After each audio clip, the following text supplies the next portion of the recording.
Have you ever signed your own death sentence without realizing it? That's exactly how it felt when the cold white light from the surgical lamp poured down on me, and my trembling hand hovered over the consent form to give away my liver transplant. Viewers, before I go on, tell me in the comments, would you sign if it meant saving your child, even if something felt wrong? And if you're new here, hit that subscribe button so you don't miss what happens next. My name is Evelyn Hart. I'm 62 years old, a mother who thought she had already sacrificed everything. Yet here I was, strapped onto a steel operating table, the ink of my name smudged across the consent paper like a bruise. On the other side of the glass wall stood my daughter-in-law, Sloane. Her eyes were sharp, almost hungry, and her hand kept slicing the air in a frantic gesture. Sign it. Do it. Now. The monitors beeped in rhythm, each sound like a hammer against my skull. My heart was not beating in steady time, it was racing like a hunted animal. Dr. Evans, the head surgeon, leaned toward me. His voice was calm, professional, but his words pressed down like weights. "Mrs. Hart, we're ready for anesthesia." Ready? I wasn't. My son Daniel was the one who needed this liver transplant, my firstborn, the child I had carried through years of storms and hardship. He lay in the room next door, pale and wasting away, while I lay here about to carve myself open to keep him alive. "A mother's duty," Sloane had said, her arms crossed and her voice sharp as glass. And her parents had chimed in like a Greek chorus. A real mother doesn't hesitate. But why then did the very thought of giving my liver transplant feel less like devotion and more like walking into a trap? The nurse's hand brushed my arm, disinfectant cold on my skin. The syringe gleamed under the light. The straps over my chest held me still, but inside I was writhing. My body wasn't frozen from the temperature, it was frozen from a suffocating dread, a nameless terror that whispered this wasn't just about saving Daniel, it was about something darker. I thought of the blue pill I had seen Sloane drop into Daniel's glass of water. No label, no prescription, just a quick flick of her wrist and a forced smile. I thought of the late-night calls I overheard, Sloane's voice low and hurried. "Don't worry, it's going according to plan." I thought of her parents sitting in my living room, pressing me with sugary voices that tasted of poison. "This is your sacred duty, Evelyn." And still I signed. Because Daniel was my son. Because fear made me weak. Because guilt is a leash mothers know too well. The operating room door burst open with a metallic crash that split the air. A gust of cold rushed in, rattling the trays of instruments. Doctors gasped. Nurses froze. And then I heard a small, panting voice cut through the sterile silence. "Grandma." It was Mason, my 9-year-old grandson. His school uniform was wrinkled, his shoes muddy, his little chest heaving as though he had outrun death itself to reach me. Behind him, a nurse shouted, "Stop! You can't be here!" But Mason didn't stop. He ran straight toward me, eyes wide, clutching an old cracked cell phone like it was a holy relic. "Grandma," he said again, his voice trembling but loud enough to shake the air. "Don't let them put you to sleep. I have to tell everyone why my dad really needs your liver transplant." The entire room froze. One of the surgeons dropped a pair of forceps, the metallic clang echoing like a gunshot. Dr. Evans raised a hand, commanding silence. Through the glass, Sloane's face drained of color. She slammed her palms against the window, shouting, "Don't listen to him! He's just a kid!" Her voice cracked not with authority, but with panic. But Mason didn't look at her. He looked at me, eyes burning with determination, and slowly raised the phone in his hand. I couldn't move, couldn't breathe. My body was strapped down, but my soul leaned forward, desperate to hear what he had to say. And that's when I knew fear had a name. Its name was betrayal. Before Mason ever stormed into that operating room, before his voice shattered the silence, there were already cracks in the story my daughter-in-law had been weaving. Cracks I ignored because ignoring them was easier than facing what they meant. It started weeks earlier, in my own kitchen. I was stirring a pot of soup, the steam fogging my glasses, when Sloane walked in carrying a plastic bag of groceries. She set it on the counter with a loud thump and said casually, "Daniel's medication needs to be adjusted. The doctor recommended supplements." I turned to look. Inside the bag was a small white bottle, the kind you can buy anywhere, but there was something odd. No label, no pharmacy sticker, just a blank, cheap container. "Where's the prescription?" I asked, trying to keep my voice steady. Sloane smiled, her teeth perfect, her tone rehearsed. "It's nothing complicated, Evelyn. Just vitamins. For liver transplant support." Her explanation slid into my ears, but it didn't settle in my heart. My hands gripped the spoon tighter, the metal handle slippery with condensation. Vitamins? I'd been around long enough to know vitamins don't come in unlabeled bottles shoved into plastic bags. That night, I stood by Daniel's hospital bed. He was weak, his skin pale, but he smiled faintly when I fed him soup. Sloane hovered near the nightstand, pouring water into a glass. With a flick so quick I might have missed it, she dropped one of those small blue pills into the cup. My eyes followed the ripple in the water, the faint clink as the pill sank. Daniel didn't notice. He reached for the glass, trusting. My heart hammered in my chest. I wanted to shout, "Stop!" But Sloane's gaze cut into me, cold and sharp, warning me to stay silent. And I did. Because my son was sick. Because maybe she really was helping him. Because the fear of being wrong was heavier than the courage to be right. Still, the image of that pill haunted me. It replayed in my dreams, the water rippling, the pill dissolving like ink in a glass, Daniel swallowing without question. Days passed. Every time I visited, I saw the same routine: Sloane handing Daniel his vitamins, her movements swift and careful, as though hiding a trick behind a magician's hand. Every time, my stomach twisted. And every time, I told myself, "Don't make trouble. She's his wife. She loves him." But late one night, as I walked past their bedroom door, I heard something that froze me.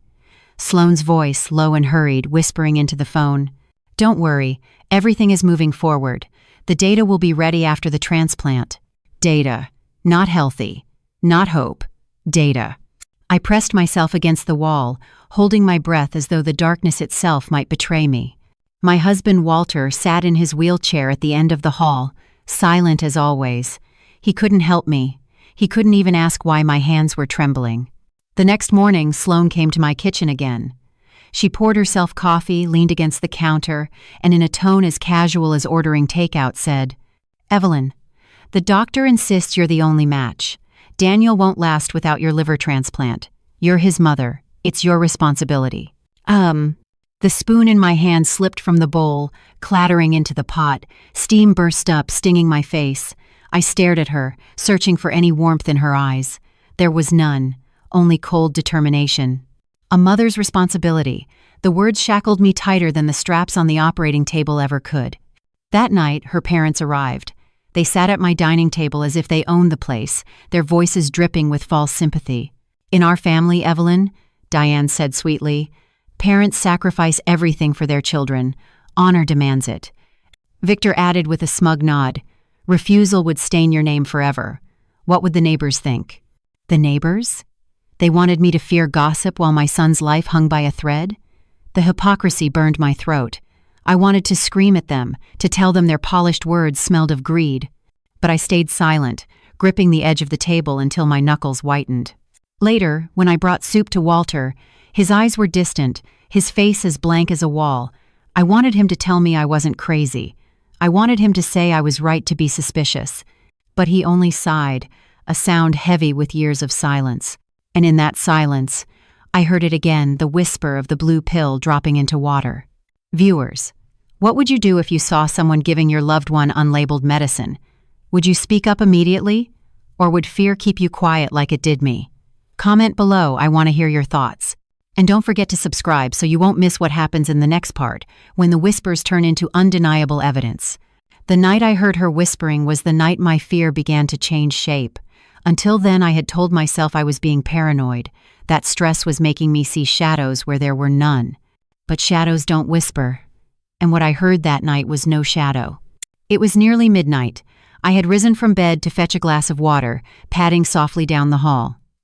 The house was quiet except for the ticking of the old clock on the wall. Walter sat in his wheelchair in the corner of the living room, his head slumped to one side, the faint sound of his breathing steady but shallow. Then I heard it. Low, hurried, secretive. Sloane's voice.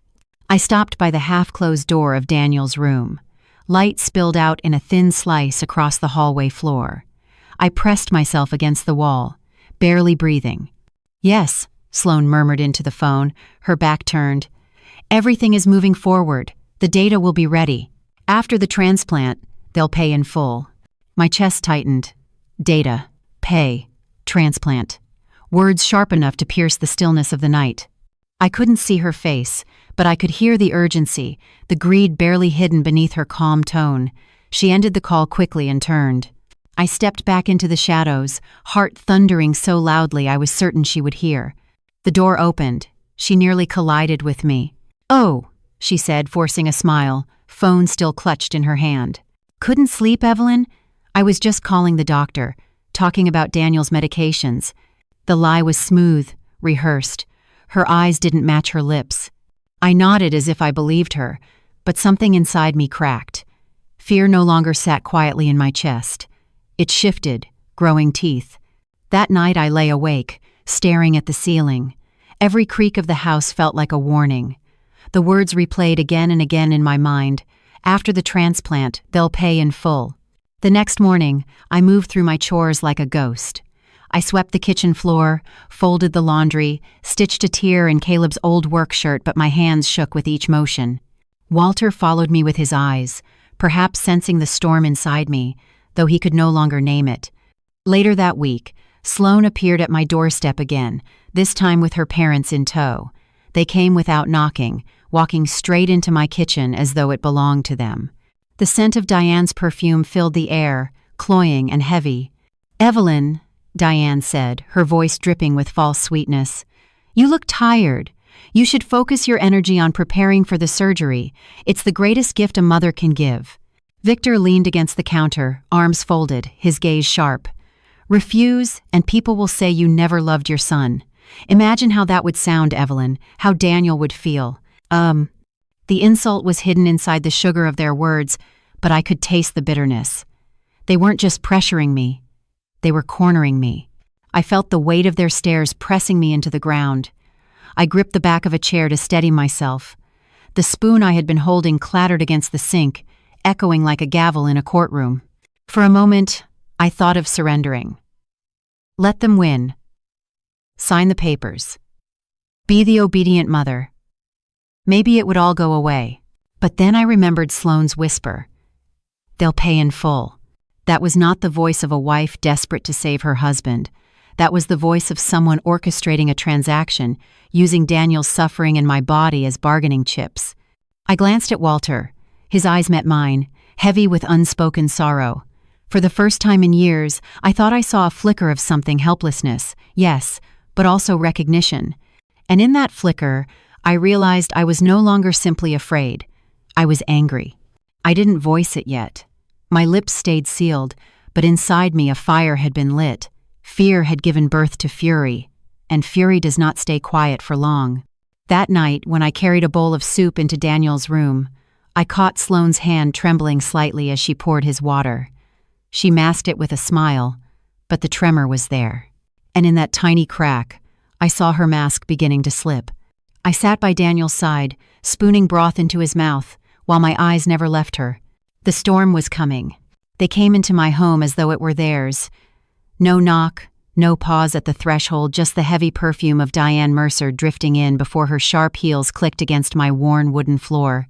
Her husband, Victor, followed with his stiff shoulders and polished shoes, his expression carved from stone. And behind them trailed Sloane, her eyes locked on me as if daring me to flinch. I was standing at the stove, ladling soup into bowls. The steam rose, fragrant with thyme and garlic, but its warmth did nothing against the chill that settled over the room the moment they arrived. "Evelyn," Diane began, her voice coated in sweetness too thick to swallow, "you're such a strong woman, but strength also means sacrifice. Daniel needs you now, more than ever." Victor nodded solemnly, as though he were a judge pronouncing a sentence. "A mother's duty is sacred. There is no greater proof of love than giving your child life a second time." Their words might have sounded noble to anyone else. To me, they were shackles. Every syllable tightened the invisible chains around my chest. I set the ladle down with a clang. "I've already agreed," I whispered, but even to my own ears the words sounded hollow. Sloane stepped closer, her smile thin, her arms folded across her chest. "Then stop hesitating. Sign the final forms. We don't have time for second thoughts." Her tone sliced through the air, colder than the draft seeping under the door. I felt the anger stirring in my belly, rising like bile. For weeks, I had swallowed my doubts, silenced my fears, and convinced myself I was imagining the shadows that trailed her. But standing there, with her parents flanking her like soldiers, I realized this was not persuasion, it was coercion. They weren't asking me, they were commanding me. Diane leaned across the table, her manicured nails tapping against the wood. "Think of what people will say if you refuse. They'll whisper that you let your own son die, that you valued your comfort over his life." The words struck like stones. Shame, wielded like a weapon. I gripped the back of the chair to steady myself, my knuckles whitening. Walter sat silent in his wheelchair at the edge of the room. His eyes flicked from me to them, but his lips remained still. I wanted him to speak, to tell them to leave, to tell me I wasn't wrong for hesitating. But all I heard was the squeak of his chair wheels as he shifted, powerless. Victor straightened, his voice low but sharp. "We are not cruel, Evelyn. We are practical. Your liver transplant will save Daniel, and when it's done, life will return to normal. Isn't that what you want?" Normal. I nearly laughed, as if any of this had ever been normal. As if unlabeled bottles, midnight whispers, and secret phone calls belonged in a life called normal. But I bit back the laugh. I said nothing. Anger filled me, but I held it inside, banking it like a fire waiting for the right wind to flare. The Mercers stayed until evening, circling me with their words, pressing, pressing, pressing. My soup went cold on the stove. My house smelled not of time but of their suffocating perfume and cologne. When at last they left, Sloane lingered at the door. She turned, her eyes glinting in the fading light. "Remember, Evelyn, if you don't do this, you'll never forgive yourself." The door closed behind her, but her words clung like smoke. That night, I carried a bowl of soup to Walter. I set it on the table before him, the steam curling into the dim air. He looked at me, his lips trembling, but no words came. Only a sigh, deep and weary. I sat opposite him, staring at the lines etched in his face.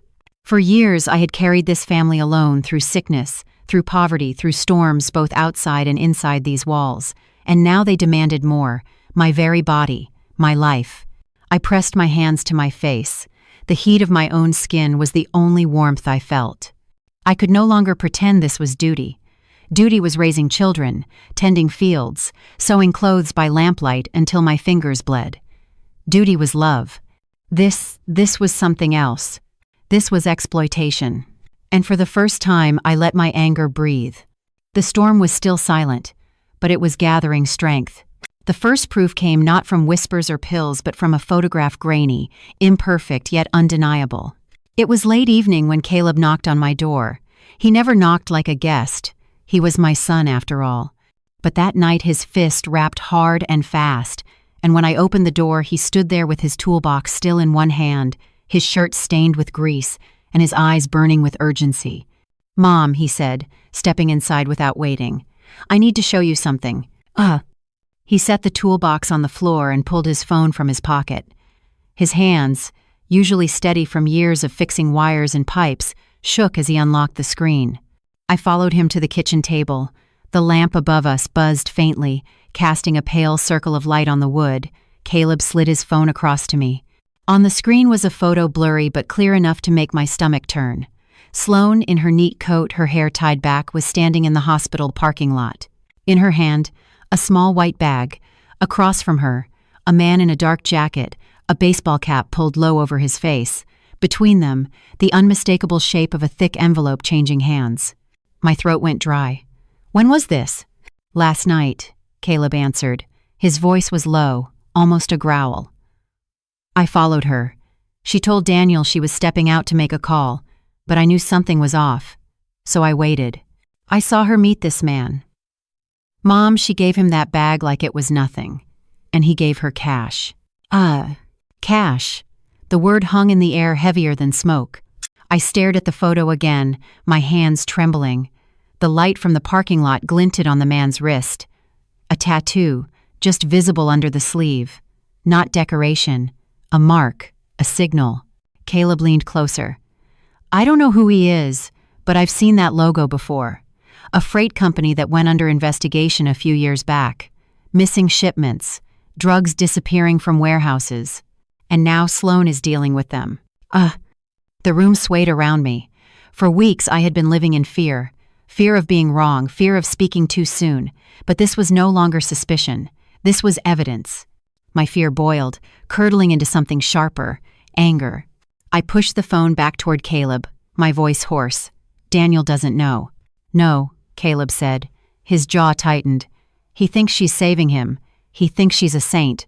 But Mom, she's poisoning him. She's making him sick, so she can stage this transplant. I don't have proof of the pills yet, but I know it in my gut. Look at him, he's worse every week, even with all her so-called care. My chest clenched. Images of Daniel flooded my mind, his weak smile, his hand cold when he squeezed mine, the way his shoulders had shrunk into a frame once broad and strong. My boy was dying, and I had let fear blind me to the cause. Caleb slammed his palm against the table. The lamp rattled above us. I won't let her take you down with him. This is bigger than just Daniel's health. She's tied up in something ugly, Mom, and if you go through with this surgery, you'll be the one paying the ultimate price while she collects her money. The words cut deep, not because they were cruel, but because they were true. I sank into the chair, covering my face with my hands. For the first time in months, I let the anger rise unchained. My whole body shook with it. How dare she use my son, my family, my body as currency? How dare she disguise greed as devotion and expect me to play along? Caleb's voice softened. Mom, you've given enough. You've worked yourself to the bone for us. You don't owe them your life. I lowered my hands. My eyes burned, not with tears, but with fury. I looked at my younger son, the quiet one, the watcher, the one who had carried groceries and fixed ceiling fans without complaint, and I saw in him the same fire now rising in me. Keep the photo safe, I said finally. My voice was steadier than I expected. Don't let anyone near it. We'll need it. Caleb nodded. He reached across the table and took my hand. His grip was rough, strong, grounding me. The kitchen was silent except for the hum of the lamp, but inside me the storm had begun to roar. I was no longer afraid. I was angry. And anger, once awakened, doesn't go back to sleep. The photo Caleb showed me should have been enough. It was proof, solid and undeniable, that Sloan was moving in shadows. But what happened a day later tore away the last shred of my hesitation. It was a quiet afternoon. The light through the kitchen window fell in pale stripes across the floor. I was slicing vegetables for soup when I heard the familiar patter of small feet. Mason pushed the door open, his school bag slipping off his thin shoulders. "Grandma," he said, his voice softer than usual. I turned, forcing a smile. "Hungry, sweetheart?" He shook his head. His hands clutched something, a small battered phone with a cracked screen. It looked as if it had survived years of drops and scratches. He held it out to me with trembling fingers. "I found this," he whispered. "It was in Mom's old drawer, I think. You should listen." My heart stuttered. "Mason, what is it?" He pressed the phone into my palm. I don't understand it all, but it scared me. I looked at the boy, his eyes wide, his lips pressed tight, as if he had carried the weight of a secret too heavy for a child. With a deep breath, I unlocked the screen and tapped the audio file. The voice that spilled out froze the blood in my veins. Sloan. Her tone was calm, deliberate, stripped of the softness she usually coated herself in when she spoke to me. After the transplant, the recording said, "The results will be perfect. Don't worry. She won't dare refuse. This old woman has no choice. And the payout is worth every risk." The words echoed through the small kitchen. The knife slipped from my fingers and clattered against the counter. Mason's eyes filled with tears. "I don't know what it means, Grandma, but I didn't want to hide it. I thought maybe she's hurting Dad." I pulled him into my arms. His small body shook against mine, his heart racing like a frightened bird. "You did the right thing," I whispered, though my throat was tight. "You're braver than all of us." The room spun as the truth settled in. Not suspicion, not paranoia, truth. Sloan had admitted it, her own voice betraying her. My liver transplant wasn't just meant to save Daniel, it was a pawn in a larger game. A transaction, a profit. The fear I had lived with for weeks cracked wide open, and out of it rose a fury so hot it burned away the chill in my bones. I replayed the recording, each word searing deeper into me. She won't dare refuse. A number I had dared to refuse before, but I had been cornered, manipulated, shamed into silence. Now, though, silence was no longer an option. When Caleb arrived that evening, still in his work clothes, I handed him the phone. He listened in grim silence, jaw tightening with every passing second. At the end of the recording, he slammed his fist against the table. "That's it, Mom. That's the proof. They can't hide behind excuses anymore." His anger mirrored mine, feeding it.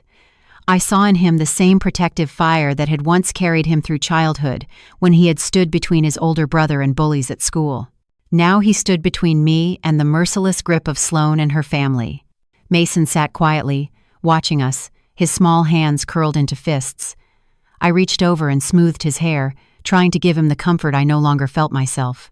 The photo, the pills, the whispers, the recording, they were all pieces of a puzzle that formed one undeniable picture: betrayal. And not just betrayal of me, but of Daniel, of Mason, of the very idea of family. For a long time, the kitchen was silent except for the ticking clock on the wall.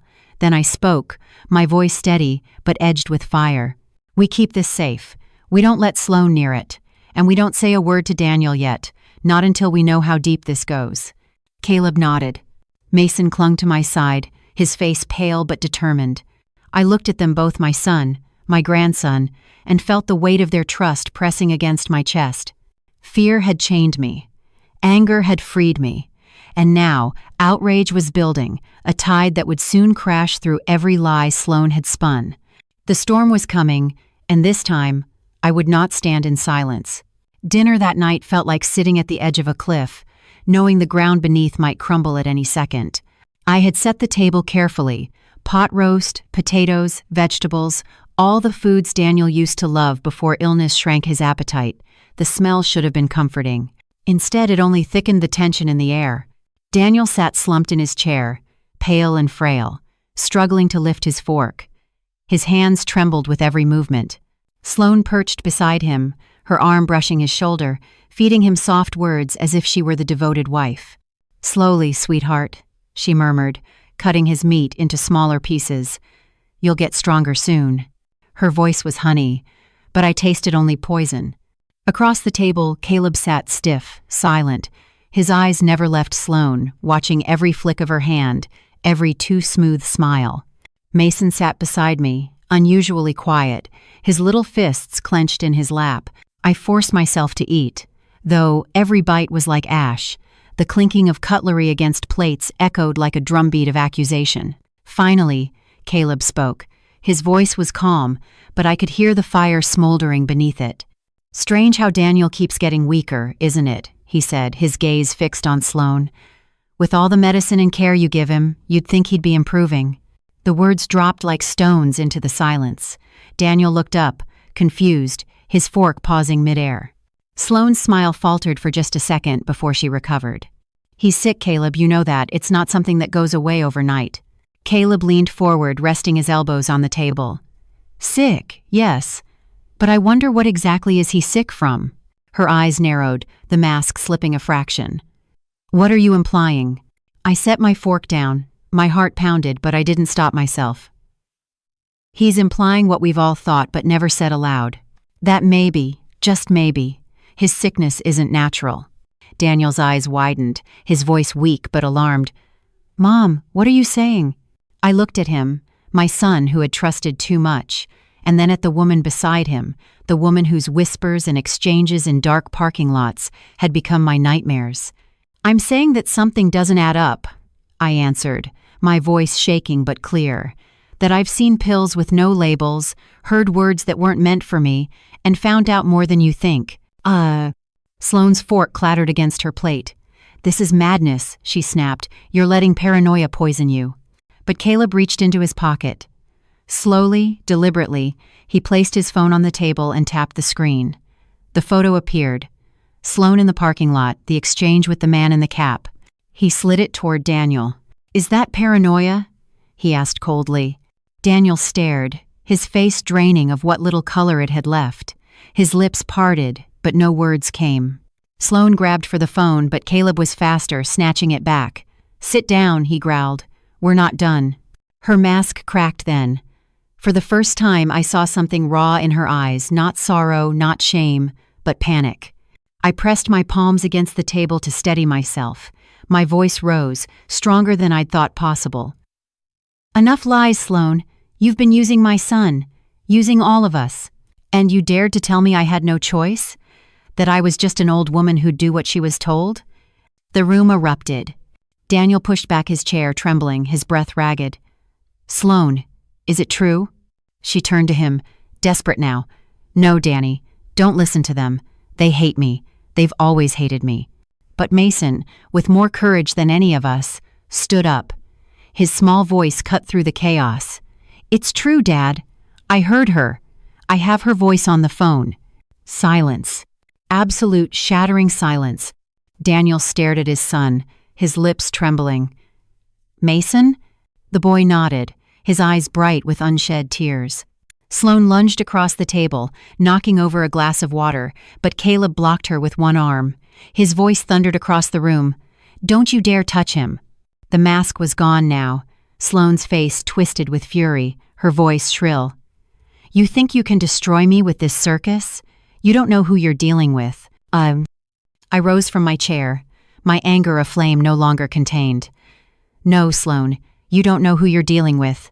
A mother who's had enough." The dinner table was no longer a place of family. It was a battlefield. And though Daniel's life still hung in the balance, the truth had finally begun to tear through the lies. The glass of water spread across the table, seeping into the potatoes and staining the tablecloth, but no one moved to clean it. The air was thick, heavy, as though the walls themselves were holding their breath. Daniel's hand trembled on the table edge. His voice was faint, but the pain in it cut me to the bone. "Sloane, tell me it isn't true. Tell me you didn't." She leaned toward him, clutching his wrist with white-knuckled fingers. "Danny, look at me. Everything I've done is for you. Every pill, every late-night call, every decision, I did it because I love you." But her eyes betrayed her. They darted to the photo on Caleb's phone, to Mason's clenched fists, to my face blazing with fury. Caleb slammed his fist down again, rattling the silverware. "Love? You call this love? Love doesn't put a man in a grave just to cash an envelope." Daniel's breath grew shallow, his chest rising and falling too quickly. I moved to his side, brushing Sloane's hand away. My touch on his arm was gentle, but my voice was sharp. "Don't let her twist this, Daniel. We've seen it, we've heard it. She's been lying to you."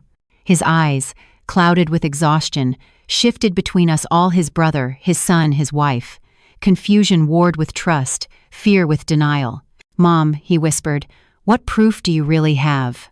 Mason stepped forward then, his small frame quivering, his school uniform still wrinkled from the day.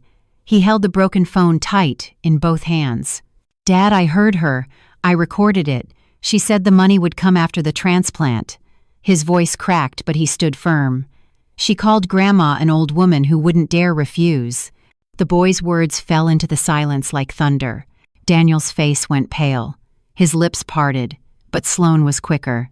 She spun toward Mason, her eyes blazing. "You little spy," she hissed. "You don't understand what adults talk about. You twisted it. You don't know." I stepped between them, shielding my grandson. My voice rose, fierce and unyielding. "Don't you dare put this on him. He's braver than you'll ever be. He spoke the truth while you've drowned us all in lies." Sloane's mouth opened, but no words came. For the first time, she seemed cornered, her mask crumbling under the weight of evidence too heavy to deny. Daniel's fork slipped from his fingers, clattering to the floor. He bowed his head, his shoulders shaking. "My God, all this time, I thought you were saving me." Tears threatened to spill from my eyes, but they burned back, fueled by outrage. I reached for my son's hand, fragile and cold. "She's been making you weaker, Daniel." Slowly, carefully, so we wouldn't notice. "And then she convinced us all that only my liver transplant could save you. But it wasn't salvation she wanted, it was profit." The word hung in the air like smoke. Sloane's composure shattered. She stood, her chair screeching across the floor. "You think you know everything?" She spat. You think your little photo and recording prove anything? This is bigger than you, bigger than all of us. You don't know who's backing me." Her confession was her undoing. Caleb rose, towering over her, his eyes blazing. "Say it louder," he demanded. "Say it again so Daniel hears exactly who you are."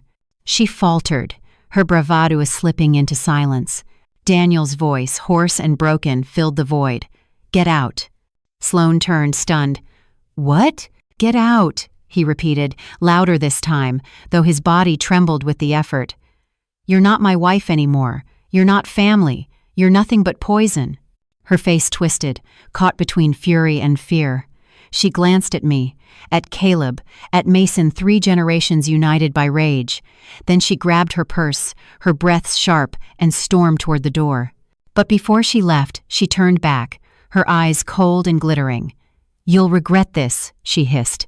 "All of you." The door slammed behind her, shaking the house. For a long time, none of us spoke. Daniel slumped in his chair, broken by betrayal. Caleb stood like a sentinel, still breathing hard. Mason climbed into my lap, his small body shaking as he buried his face in my shoulder.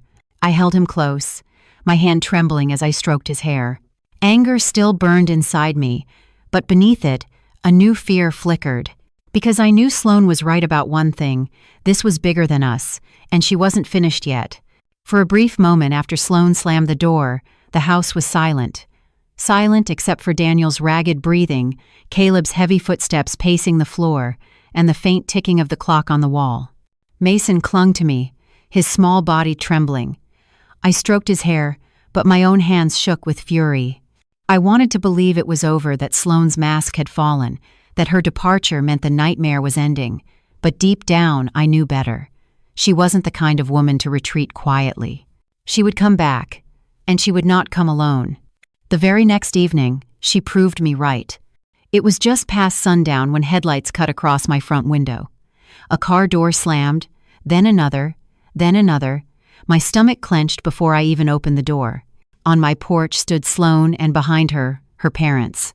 Diane Mercer, in a red dress too bright for the hour, her lips pursed tight. Victor Mercer, in his stiff suit, was carrying himself like a judge come to deliver a verdict. And Sloane, with her arms crossed, eyes sharp as knives. "We need to talk," Diane said, pushing past me without waiting for an invitation. I followed them into the living room, my heart pounding. Caleb rose from his seat, his fists clenching at the sight of them. Mason stood behind him, half-hidden, wide-eyed. Daniel was on the sofa, weak and pale, but alert, his gaze fixed on the people who had just stormed into his home. Victor cleared his throat, his voice grave. "We're here to set things straight. This family cannot afford hysteria.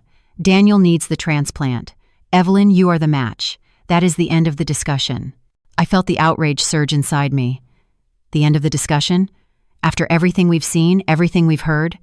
I pointed at Mason, my voice shaking.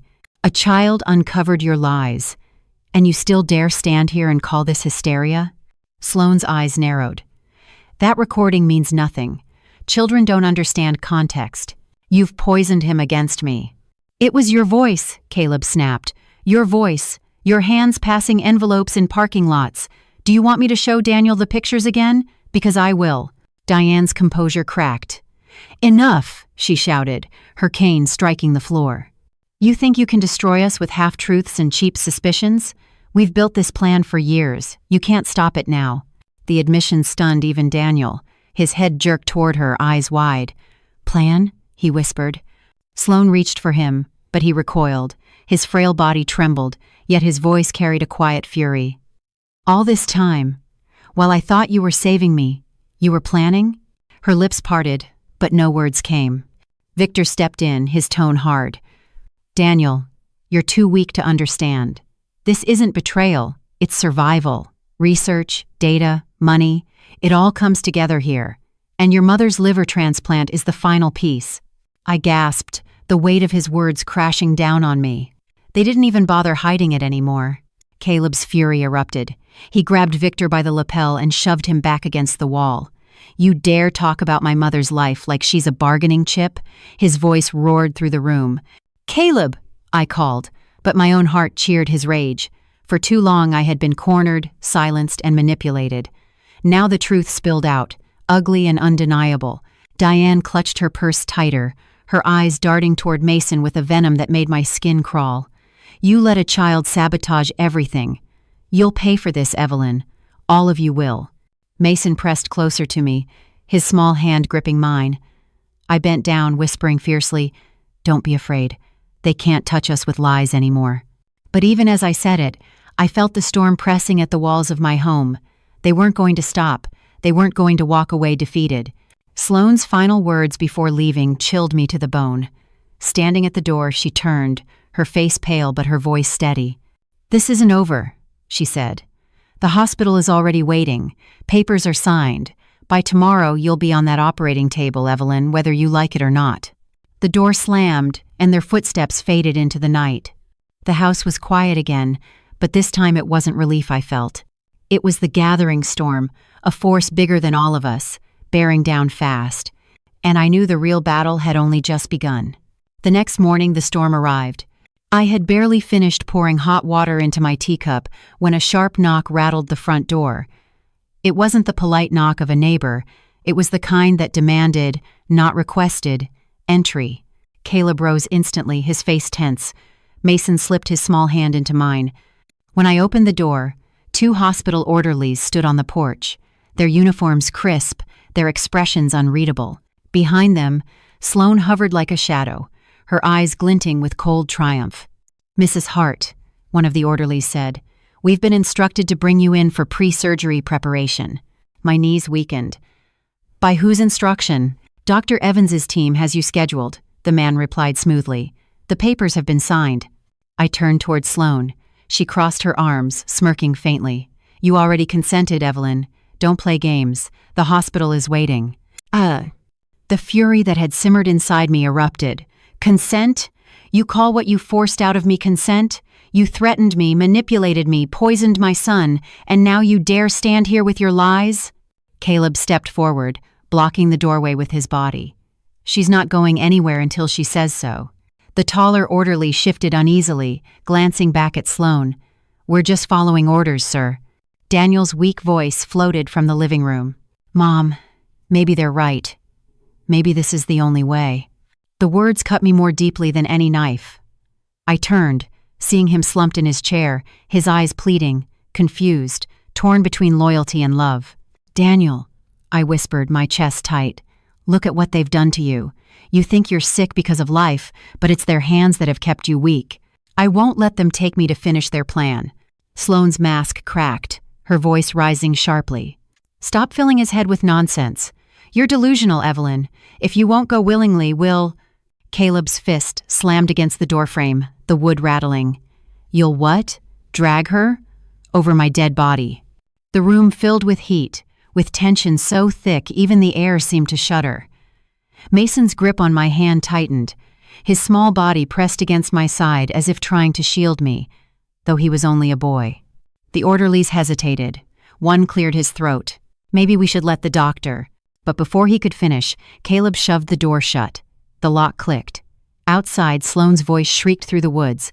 "This isn't over. The hospital will come for her whether you like it or not." Inside, silence fell, heavy and suffocating. I turned to Daniel. His face was pale, his lips trembling. Tears welled in his eyes. "Mom, tell me the truth. Is it really her? Did she poison me?" I sat beside him, taking his hand in both of mine. It was icy, fragile, the hand of a man slipping away. My own tears blurred my vision, but my voice was steady. "Yes, Daniel, she's been making you sick. For money, for power, for a plan that has nothing to do with saving you. You trusted her and she betrayed us all." He bowed his head, his shoulders shaking. "God forgive me," he whispered.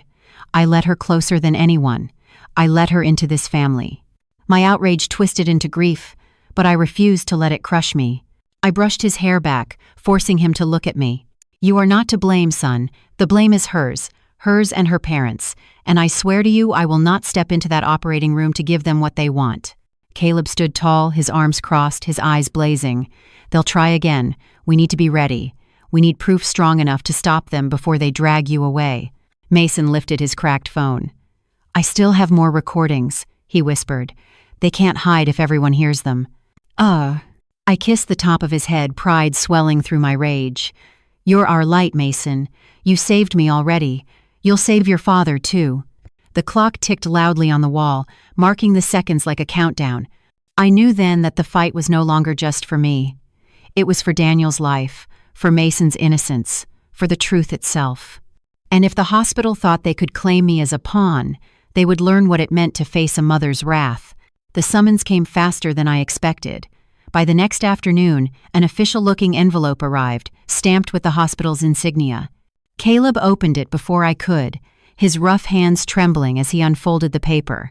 "It's a directive," he muttered, eyes scanning the lines.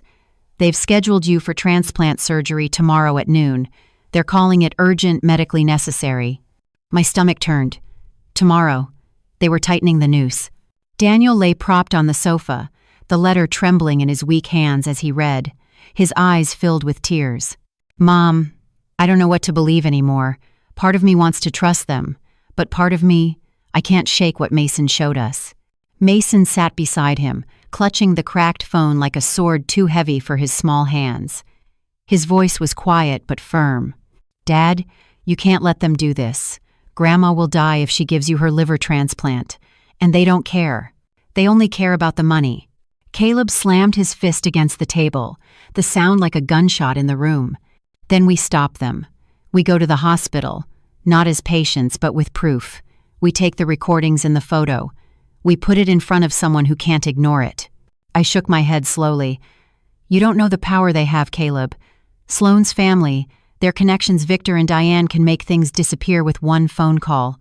If we walk in without enough, they'll bury us before we're heard." But even as I spoke, my outrage steadied me. They had pushed me into corners for too long, weaponized my love for Daniel, my guilt, my silence. Now, stripped bare, I saw them for what they were: parasites feeding on my family's pain. The next morning, we went anyway. The hospital loomed over us, its glass windows reflecting the gray sky. The automatic doors hissed open, the antiseptic air sharp enough to sting my nose. My pulse pounded with every step down the sterile hallway. Dr. Evans was waiting, his face tight, his eyes shifting uneasily as he guided us into a consultation room. "Mrs. Hart," he began, avoiding my gaze, "we're moving forward. Daniel's condition is critical. If we don't act now—" "Stop." My voice sliced through his practiced tone. I pulled the cracked phone from Mason's pocket and set it on the table. "Before you talk about saving my son, you need to hear what your patient's wife has been saying." His brows knitted, but Caleb pressed the play button before he could respond. The recording spilled into the room. Sloane's voice, cold and deliberate. "After the transplant, the results will be perfect. Don't worry. She won't dare refuse. The payout is worth every risk." Dr. Evans froze. His pen slipped from his fingers. The silence that followed was broken only by the faint beep of a monitor outside the room. I leaned forward, my voice rising with every word. "That's your trusted caregiver. That's the woman who brought my son to you again and again. And all the while she was poisoning him. For money. For some filthy deal." The door burst open before Evans could respond. Sloane swept in, Diane and Victor at her side. Their faces were masks of fury. "You dare bring this circus here?" Diane spat, her cane striking the floor. "This hospital is not a courtroom, Evelyn. You won't destroy us with children's toys and doctored clips." But Evans had gone pale. He picked up the phone with shaking hands, replaying the audio. His gaze flicked to Sloane, then to me. "Explain this," he demanded, his voice sharp. Sloane's mask cracked. It's taken out of context. You can't." Caleb slammed the photo down beside the phone. "Context? That's you, handing a bag of drugs to a stranger in the parking lot. That's you pocketing cash while my brother wastes away." The room erupted. Daniel, pale and trembling, whispered from his wheelchair, "Is it true, Sloane? Did you do this to me?"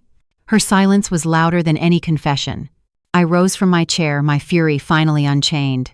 "Enough. I will not be your victim. I will not climb onto that table while you count your money.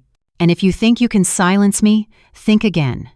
This time I have proof, and this time I will burn your lies to the ground." The walls of the consultation room seemed to tremble with the force of it. For the first time, Diane and Victor faltered, their confidence slipping as Evans's eyes hardened. The truth was no longer hidden in whispers and shadows. It had broken into the light, under the very roof where they had planned to end me. And I would not let them bury it. The consultation room was thick with tension, so heavy it felt like the air itself had turned solid. Dr. Evans sat stiffly at the table, the recording still echoing in his mind. His hand trembled as he adjusted his glasses. Across from him, Sloane's face had gone rigid, her lips pressed into a thin line. Diane stood beside her daughter, her cane tapping like a judge's gavel, while Victor hovered with his jaw tight, eyes darting between us and the door as though calculating their escape. Daniel's voice cracked the silence. "Sloane," he whispered, his hands trembling in his lap. "Did you make me sick?" She turned to him, desperation flashing in her eyes. "Danny, no. You're sick because life isn't fair, because your body gave out. I've been fighting for you." "Liar." Caleb cut in, slamming his fist against the table so hard the pens scattered. "We have your voice, your photo, and your filthy deals. Don't you dare stand here and pretend this is love." Mason tugged at my sleeve. His small voice was steady. "Play the second one, Grandma." My heart ached at his courage. With a trembling hand, I tapped another file on the cracked phone. The recording played loudly in the sterile room. It was Diane's voice this time, clear and venomous. "After the transplant, we'll have enough data to sell the medicine abroad. This money will change everything."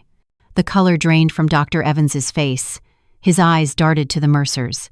"What is this?" Diane's cane struck the floor again, harder. "Fabrications. Lies stitched together by a bitter old woman and a meddling child." I shot to my feet, my palms flat on the table. "How dare you? That child saved me, saved his father. While you plotted to bleed us dry, he found the courage you've never known." Sloane's composure cracked, fury blazing in her eyes. "You don't understand the power behind this. You think a few recordings will stop us? We've built connections stronger than you can imagine. Doctors, investors, everyone benefits." Her words were poison, but her arrogance betrayed her. Evans recoiled, his jaw tightening. "You admit it," he muttered, almost to himself. Daniel groaned, trying to push himself upright. "I trusted you," he rasped at Sloane. His eyes, once full of blind devotion, now burned with betrayal. "You fed me pills. You watched me waste away. And all the while you were selling my life." She reached for him, but he recoiled, his frail body shaking. "Don't touch me." Victor finally snapped, his voice cold and commanding. "Enough. This family is tearing itself apart. We are leaving." He grabbed Sloane's arm, trying to pull her toward the door. But Caleb blocked their path, his shoulders squared, his voice thunderous. "You're not going anywhere until this is reported, until the police see every scrap of evidence." Diane sneered, but for the first time I saw fear in her eyes, a tiny crack in her iron mask. Evans stood, his chair scraping back. "He's right. This is beyond me, beyond this hospital. I'll call security and law enforcement immediately." The room erupted in chaos. Diane shouted, her voice shrill. "Do you know who we are? We will ruin you all." Victor tried to silence her, but Sloane thrashed, her face twisted in rage. "You can't prove anything. It's your word against mine." I stepped forward, my voice cutting through the storm. "Not anymore. It's your word against your own."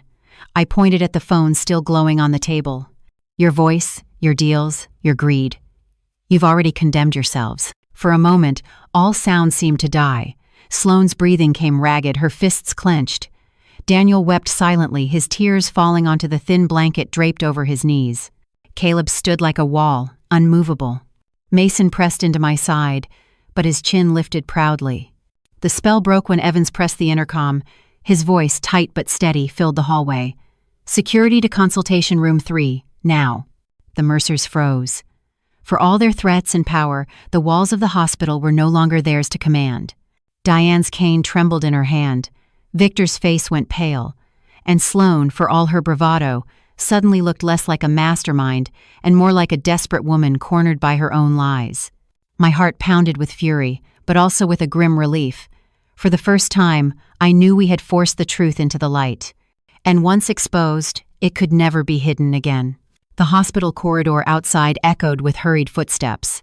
The tension in consultation room 3 had become unbearable, thick enough to choke on. Sloane's chest rose and fell like she was drowning, her eyes darting from the phone on the table to Dr. Evans's pale face.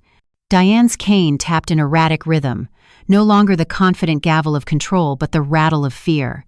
Victor stood rigid, his jaw clenched, his hand tightening on his daughter's arm as though holding her upright. Then the door burst open. 2 security officers stepped inside, their radios crackling. Their presence shifted the air instantly. "Dr. Evans?" one of them asked. Evans's voice was clipped, firm, but I caught the tremor underneath. "Detain these 3. Contact law enforcement immediately. We have evidence of criminal activity tied to patient harm."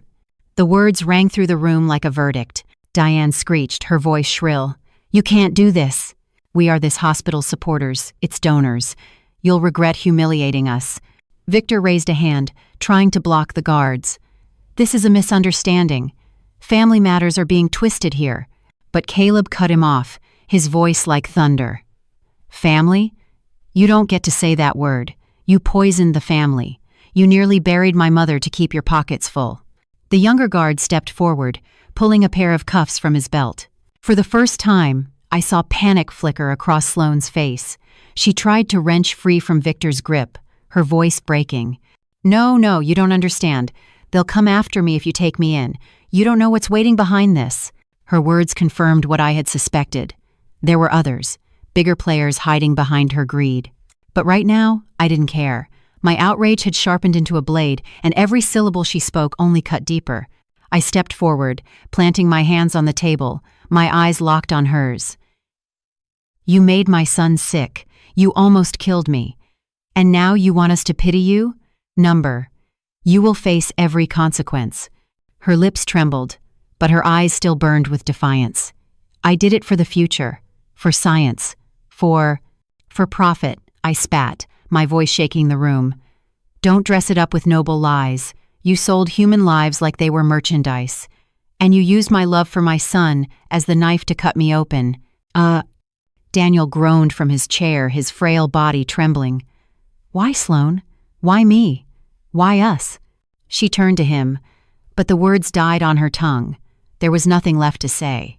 The guards moved in, securing her wrists first, then Diane's, then Victor's. Diane fought like a wild bird, her cane clattering to the floor. Victor lowered his head, silent at last.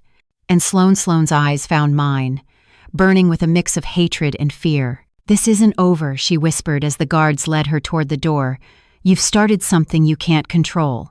I straightened, my fury giving me strength. "No, Sloane, you ended it the moment you betrayed your family, and I'll make sure the world knows."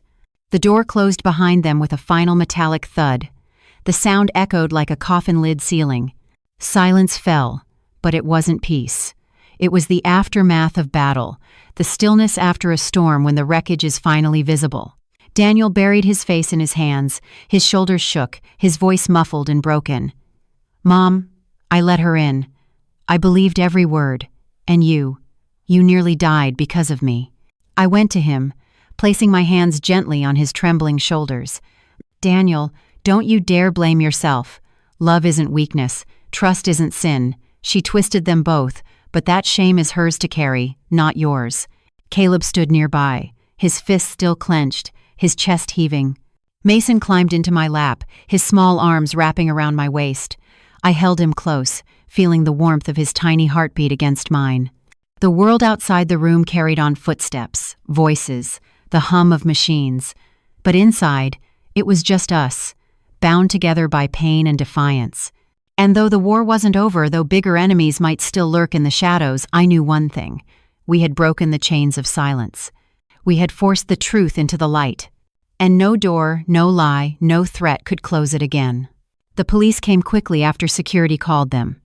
Their flashing lights bathed the hospital entrance in red and blue, a storm of justice against the sterile walls. Patients and nurses paused in the hallways, whispering as Sloane, Diane, and Victor were led out in handcuffs. Their protests grew weaker with every step, swallowed by the noise of radios and the weight of evidence. I stood at the window, Mason's small hand in mine. His wide eyes reflected the lights, but he stayed silent. Perhaps he was too young to understand the full horror, yet old enough to sense the truth. That the world he had trusted had cracked apart. Caleb placed a steadying hand on my shoulder. "It's done, Mom. They won't hurt us anymore." But I shook my head. "Number. It isn't done. People like them don't operate alone. They had partners, investors. What we saw, the pills, the recordings, that was only the surface." Dr. Evans joined us, his face pale and tight. He spoke quietly, as though ashamed.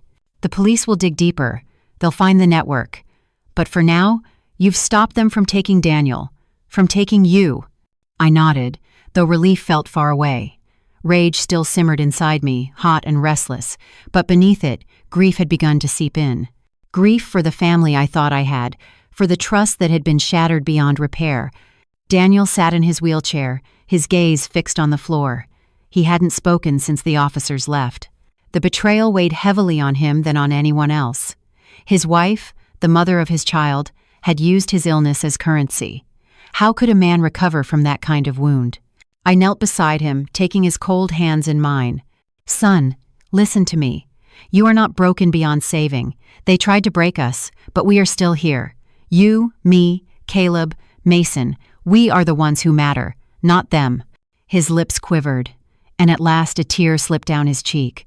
"Mom, I don't know how to live with it." I let her in. I believed her every word. I brushed the tear away, my voice steady. "You live with it by surviving, by refusing to let her win. Healing isn't forgetting, it's choosing to go on." Mason pressed against Daniel's arm, whispering, "I still love you, Dad."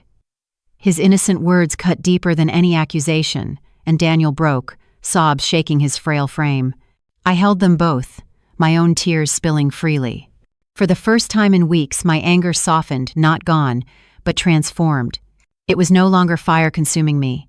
It was an ember, glowing steadily, giving me strength instead of burning me hollow. The following days blurred together.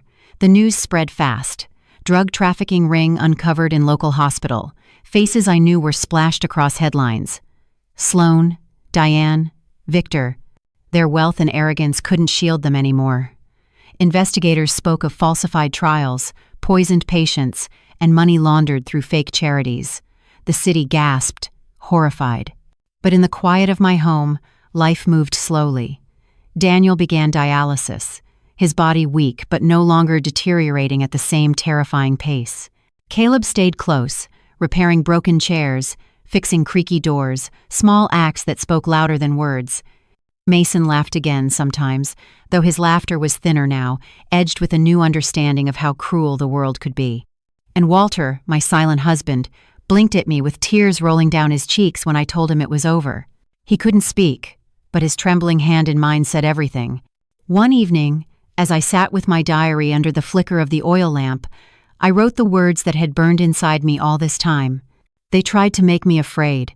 They tried to chain me with guilt. But fear gave way to anger, and anger became outrage, and outrage became my voice. I closed the diary and looked around my small, worn living room. It was scarred, like all of us, but still standing. Mason played quietly in the corner.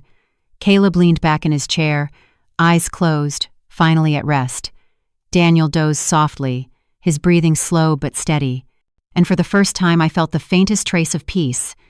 Not because the war was over. Wars like this leave scars that never fade, but because I had survived it without surrendering.